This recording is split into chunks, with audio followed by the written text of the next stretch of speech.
President Kennedy died. Hello everyone and welcome to Journalism 2050. This is a podcast about the future of journalism and about the past of the future of journalism. I'm Emily Bell and I'm joined by Heather Chaplin, and today our guest is Ben Smith, the founding editor of Semafor. Okay, Ben, welcome. Very good to have you here. Thank you for having me. Thank you for coming all the way up to Columbia. To Fortress Columbia. I know. I came through a lot of locked doors. Well, there's a story behind that. No way. I know. We might get into that later. It's great to have you here. I just being reminded. So, Heather and I are doing this podcast, which is about the past of the future of news, and then hopefully a bit about the actual future of news. You kind of wrote the book on this with Traffic, and we're going to come back to that, I think, because there's lots of that sort of recent history that we want to go back to. But you were really talking about this pretty intensely when the book came out, sort of 2 years ago, and I was just thinking, listening to some of your interviews, how much has even changed in 2 years. So you're just starting Semafor. Now we're kind of 2 years on. Tell us, first of all, how it's going, but also how is the landscape now for journalism, and how is it different to how you maybe thought it would be when you were getting going? Yeah, I mean, it's funny. It's going great, but of course it's not really what we exactly imagined. And I think, things, I guess I do have some basic conviction that stories and reporters aren't going anywhere. And if you have great reporters who break great stories and you are then very, very relaxed about figuring about everything else, you'll be all right. And that's definitely how we've seen it. I think, a bunch of different cultural and political and, digital shifts have happened in directions I didn't totally anticipate. For us, it's meant different things. It's meant that this trend toward a sort of connection with individuals rather than institutions has kept accelerating, and that's certainly something we've built around. It's meant that in-person convening, I think particularly post-COVID, has taken off in a way I didn't totally anticipate. I mean, we knew it would be a big part of our business, but we've really been able to build a big business around that, and kind of a journalism business in the heart of a convening business. And then why do you think, I mean, post-COVID, everybody wanted to get out and meet people. Why do you think the in-person convening is so big, particularly when we know it's quite possible to convene and not be in the same space as each other? Right. Why are webinars so awful? It just it feels like the logical conclusion of the general kind of toxicity of these public digital spaces, and sense, it's kind of like the logic. If you go from from X to a group chat, the next step is meeting in person. Right. And obviously it's also, I think, for from a business perspective, it's the one media business that is defensible from AI.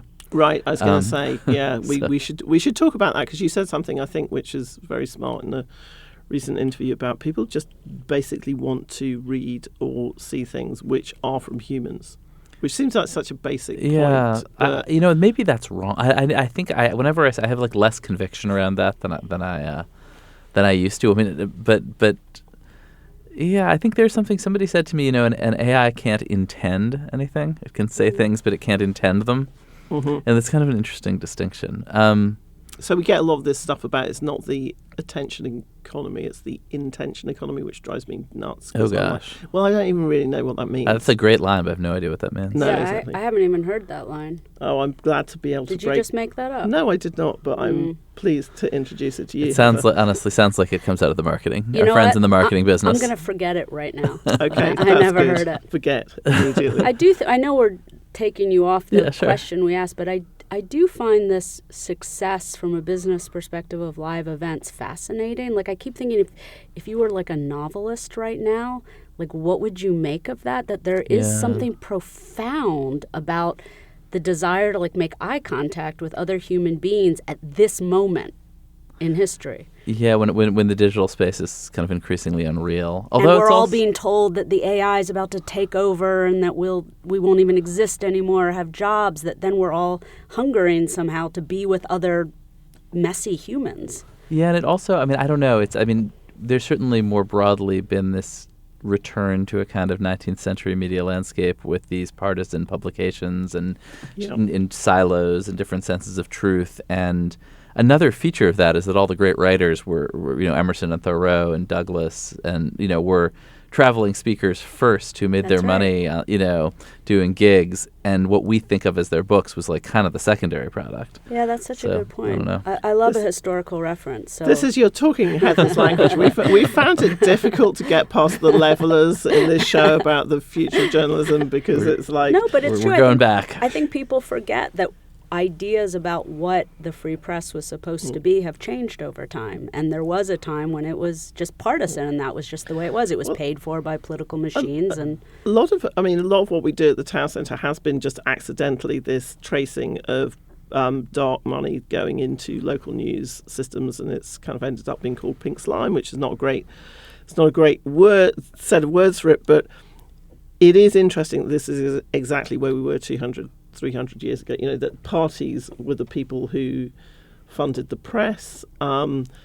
Digital spaces, kind of Semafor, you've been pretty open about just the fact that you have sponsors or you take sponsors for convenings or newsletters and things. Advertising. Advertising. Is that not? Are we not allowed to be in the advertising business anymore? Did I miss that? Well, part? I don't know. I think that didn't get the memo. It was interesting. I do feel like there was a moment. There was like a year when the future of media was subscriptions only, and advertising was bad and corrupting, and no one should do it.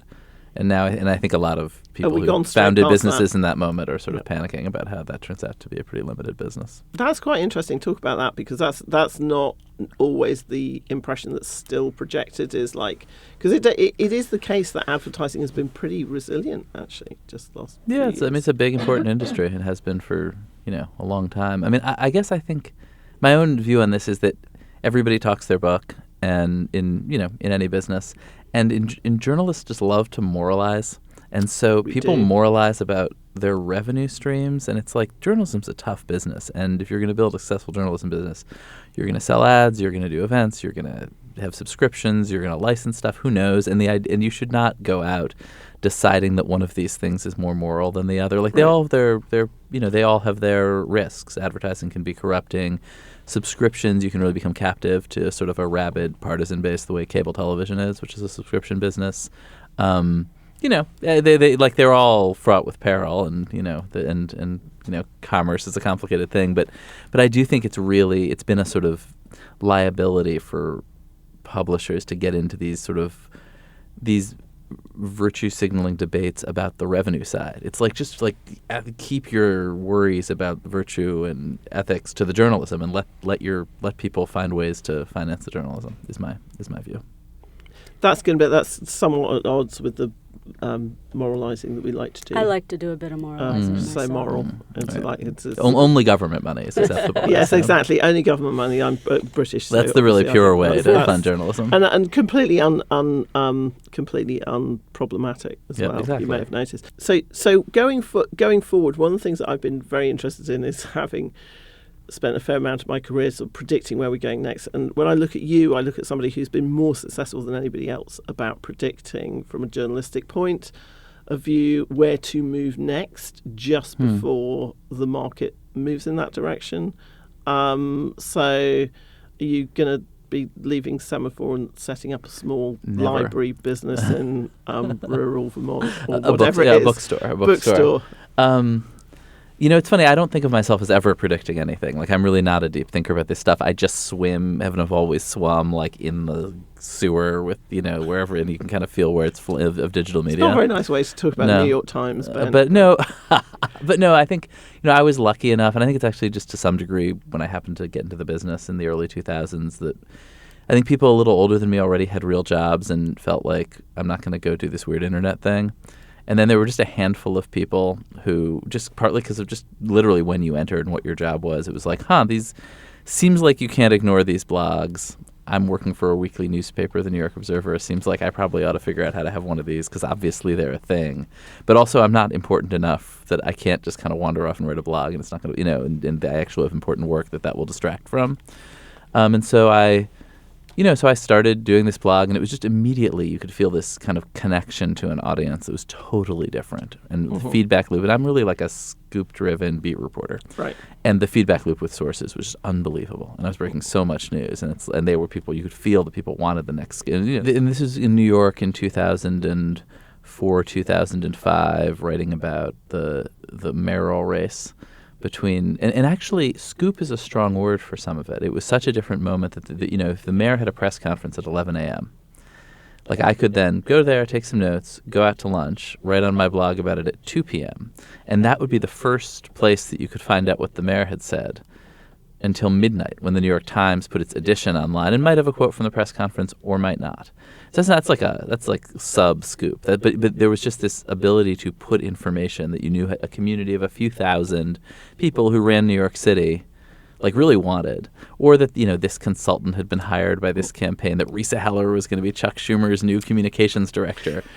And I remember she has this. She's a very powerful New York comms person now who has this story about like, what the hell is this? Like, who is this? Why is this on the internet? And that caused this little. And you were sort of constantly also like causing these little crises because people had no idea what the hell you were doing, which was very, very fun. And then, I did that. I went to Politico and covered Obama, Clinton, and did the same, and broke a lot of both sort of consequential news and like really dumb news, like the John Edwards $400 haircut, And because I was just so in it, and I had always been obsessed with traffic, which I don't think is a bad word, with seeing who's reading you and whether anybody's reading you, as I'd gotten them to hide some code in the footer of my blog at Politico, because you weren't supposed to see the stats, but one of the engineers had like grudgingly permitted me to drop a little code tracking it that I could see on a separate site, and I could just see come 2000, like, because I covered 07, 08.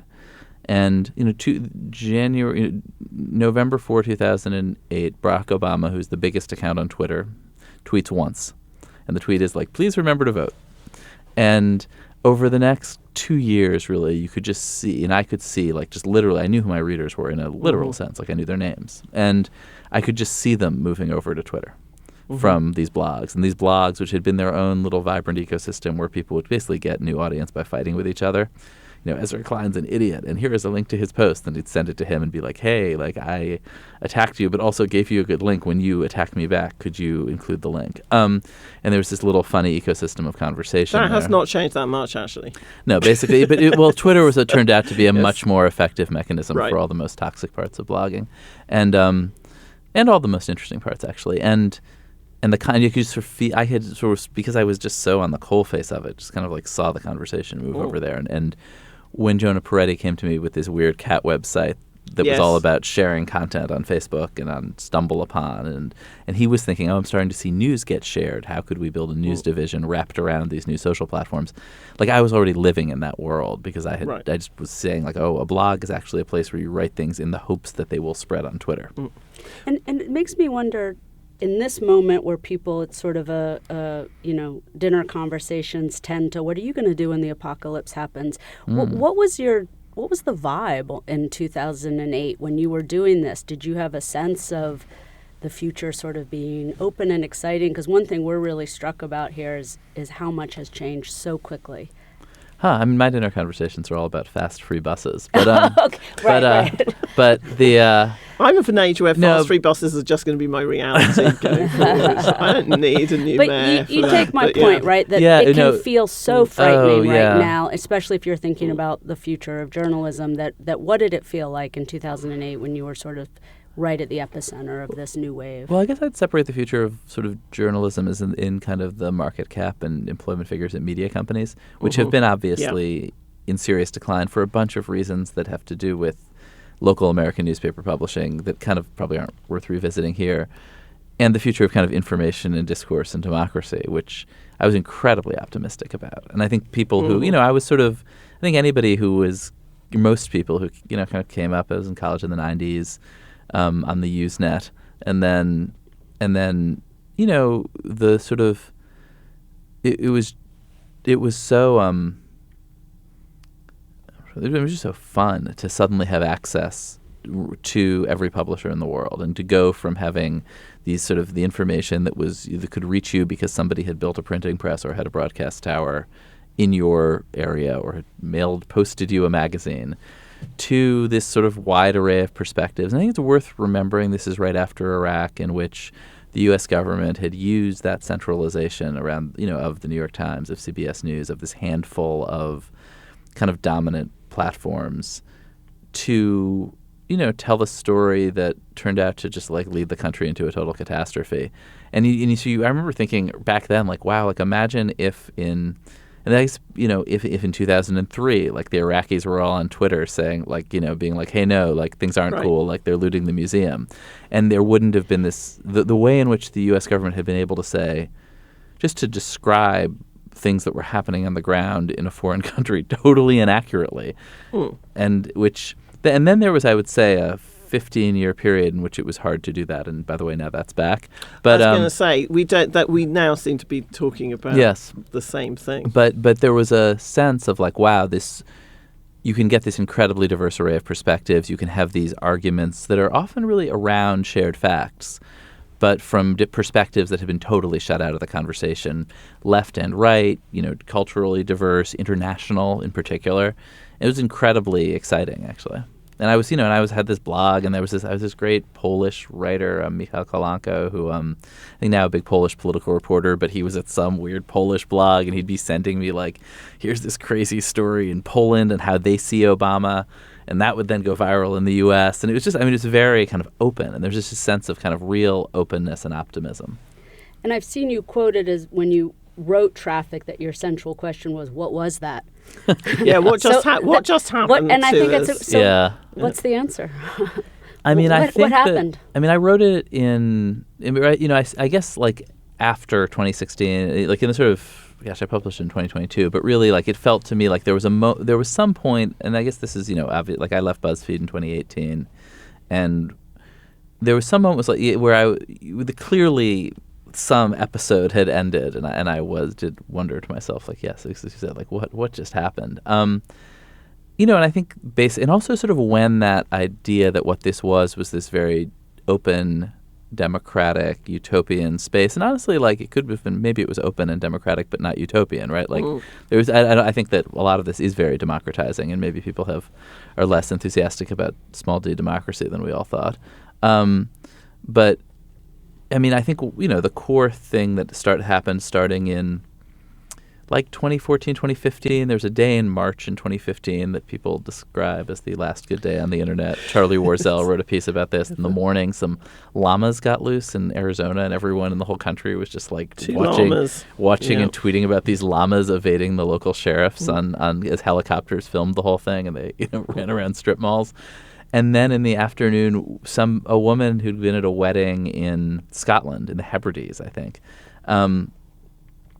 messaged the BuzzFeed Tumblr account and said, hey, my mom took this picture of a woman wearing a dress, and we can't decide whether it was and I think it was white and gold, and she thinks it's black and blue, and it's so weird. BuzzFeed, could you help us figure it out? And pretty soon everyone's standing around behind the woman who runs the Tumblr account arguing about the color of the dress. And so she puts it on the internet, and it became this kind of like very silly global phenomenon instantly, and a kind of instant global culture I'd never seen before. My colleague of mine was in Jakarta that day giving a speech at a conference that morning at 9 a.m. in Jakarta, which was, I don't know, like 6 or 7 p.m. in New York. And by the time he got on stage in Jakarta, it was all anybody wanted to talk about.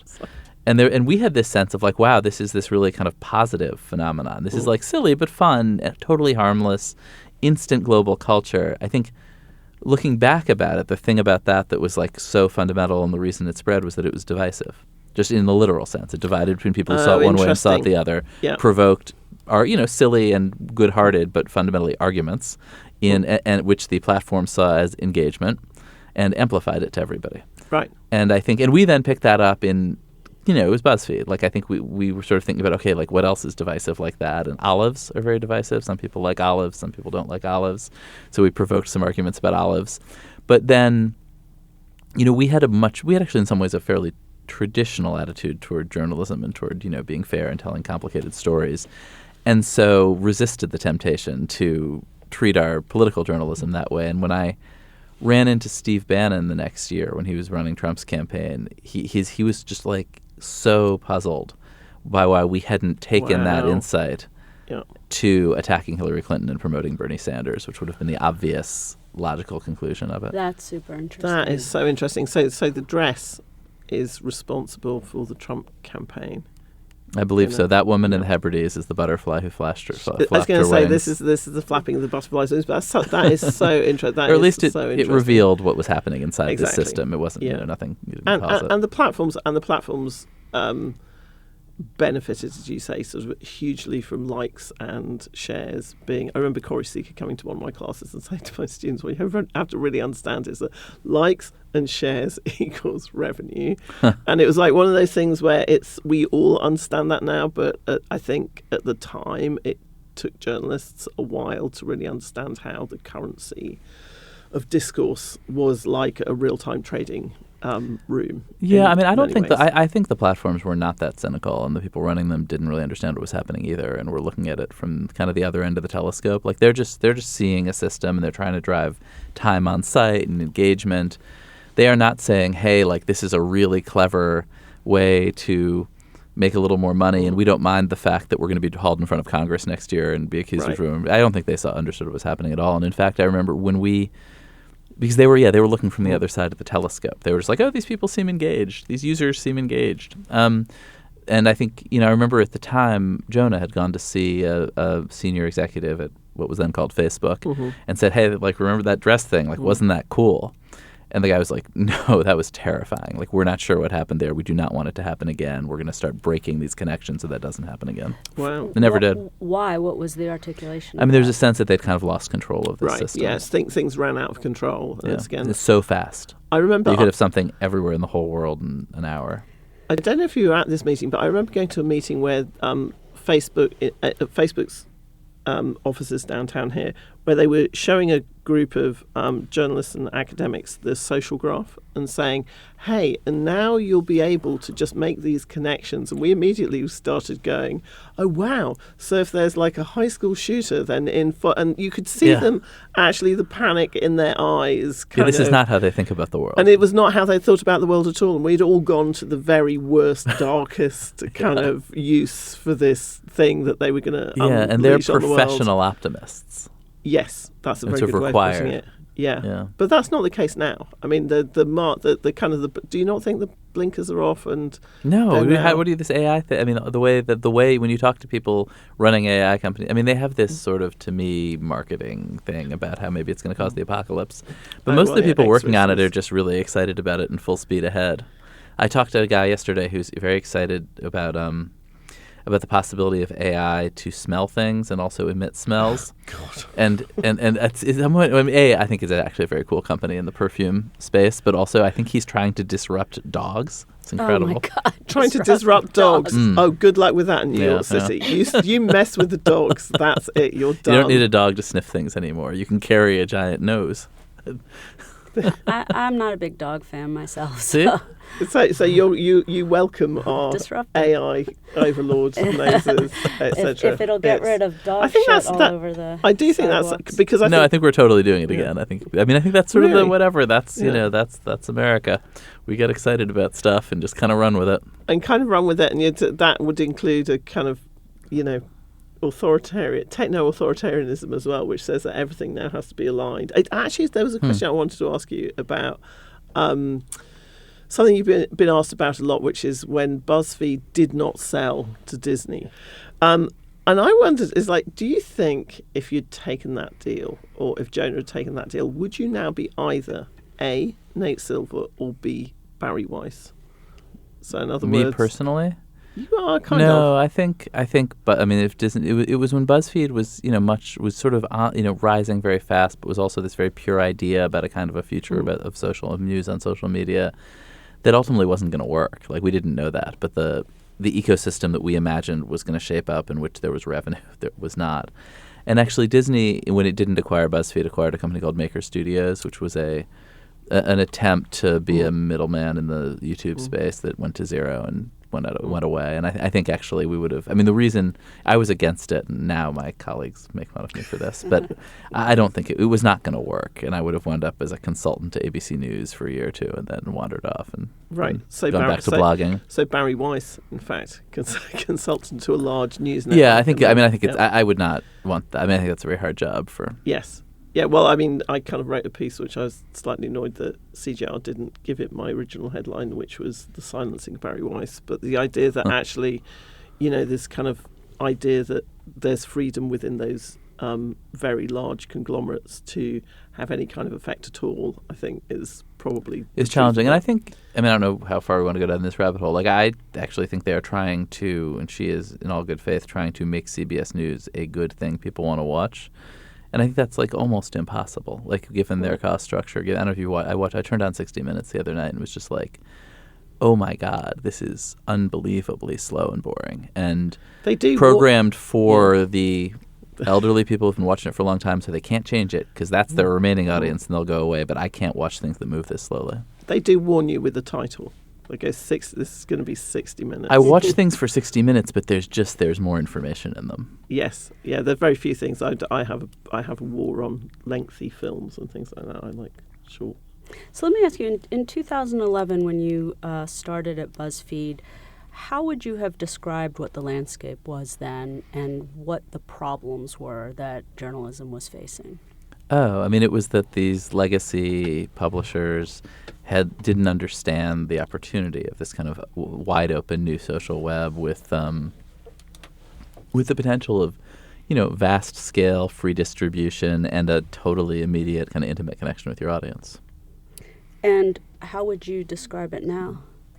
Now, and it's now I think the core problem for consumers is information overload, right? It's just that you're drowning in information and that you don't know who to trust. And that was sort of our core thesis starting Semafor, that and I think it's complicated. I think that it's a moment because I think a lot of the legacy publishers that grudgingly put themselves on the internet because it was never a good business and kind of hated it are basically relieved that whole thing is over and is blown up. And now if you're the FT, if you're the New York Times, like come back into our walled garden.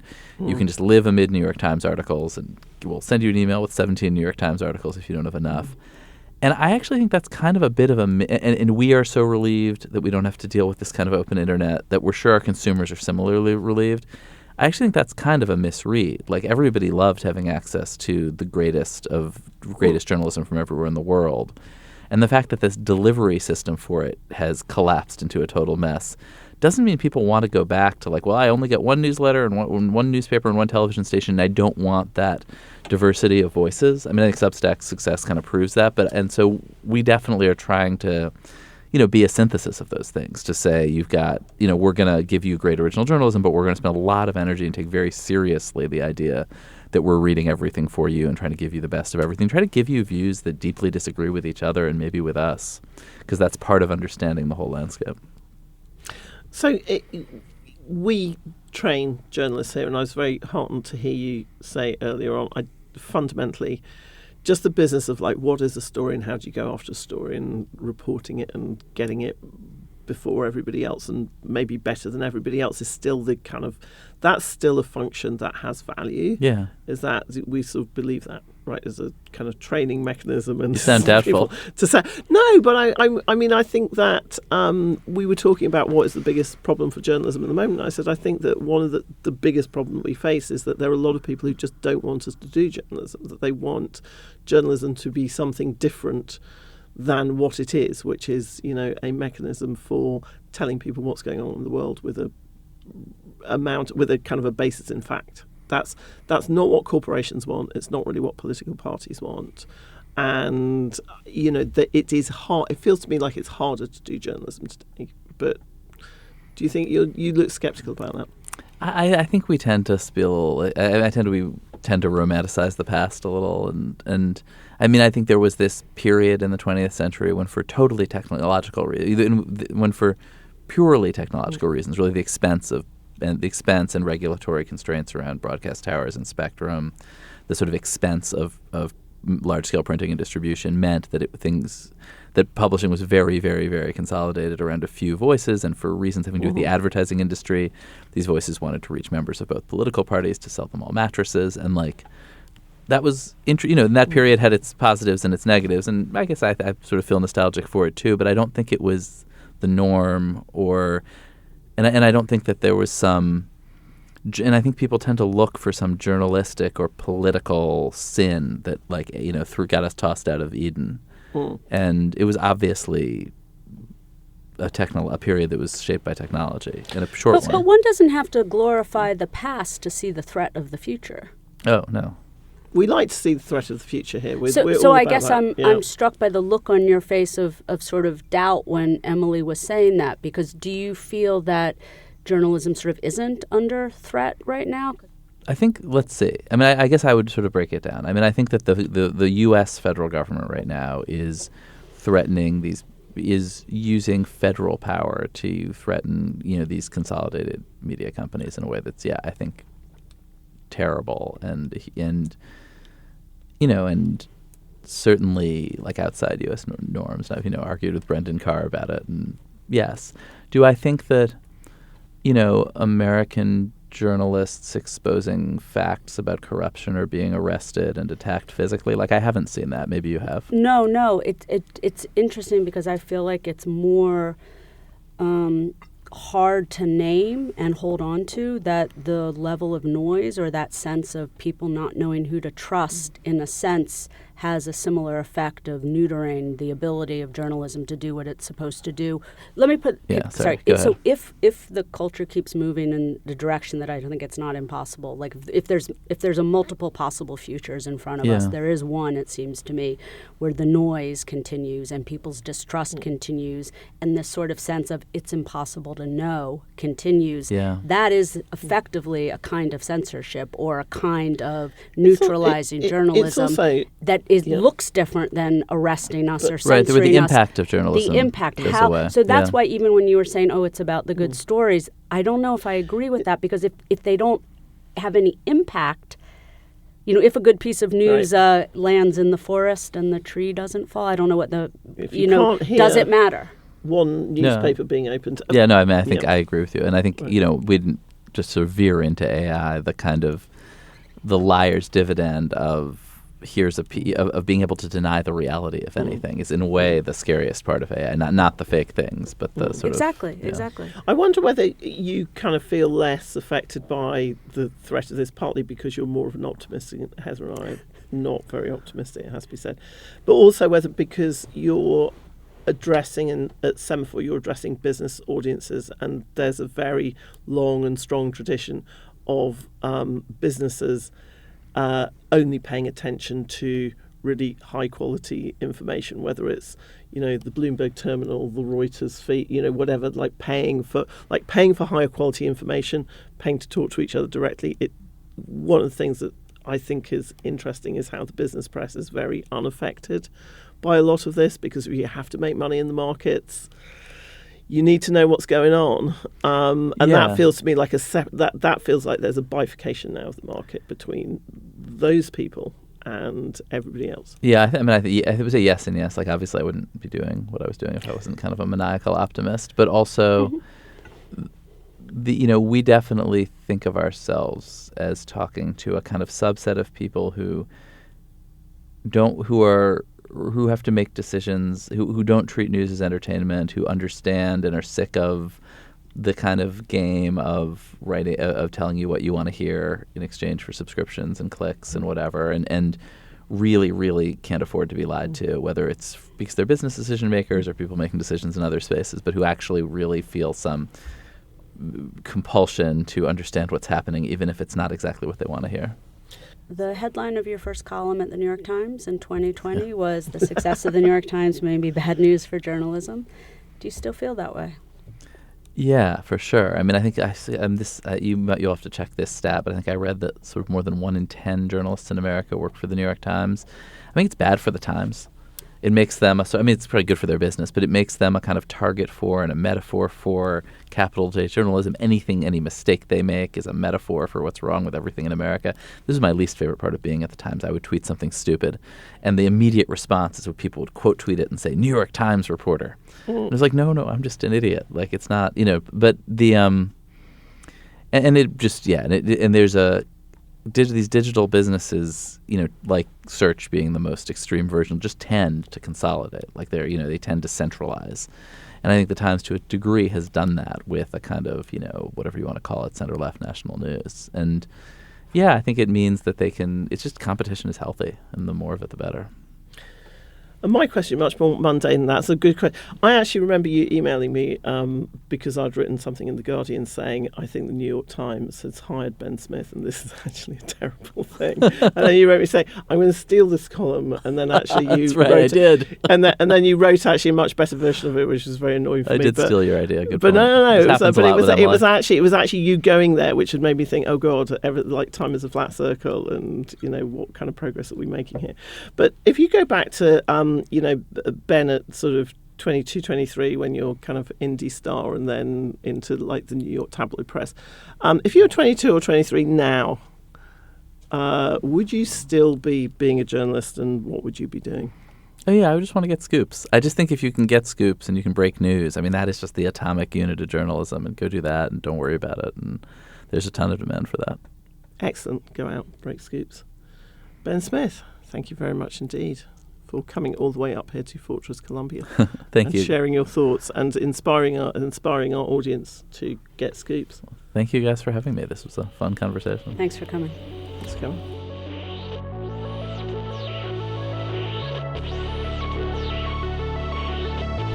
Journalism 2050 is a co-production of the Tower Centre for Digital Journalism at Columbia Journalism School, the Columbia Journalism Review, with help from our friends at the Journalism and Design Lab at the New School.